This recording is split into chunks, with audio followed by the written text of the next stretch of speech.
হয়তো পরের লক্ষ্য তুমি। অমিতাভ ভট্টাচার্য।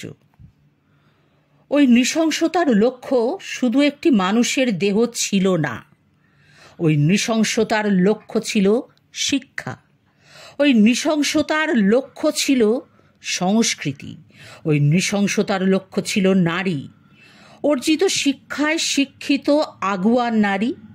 ওই নৃশংসতার লক্ষ্য ছিল লুম্পেন না হতে চাওয়া যৌবন, ওই নৃশংসতার লক্ষ্য ছিল পরিশ্রম করে উপার্জনের ইচ্ছে, ওই নৃশংসতার লক্ষ্য ছিলাম আমি, ওই নৃশংসতার লক্ষ্য ছিলে তুমিও।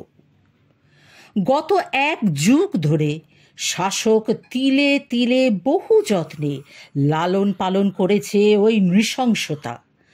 শাসকের এ হেন নৃশংস সৃষ্টিকে বাহবায় ভরিয়েছে এঁটো কাটাতেই অতি সন্তুষ্ট সমাজের দিকপালেরা।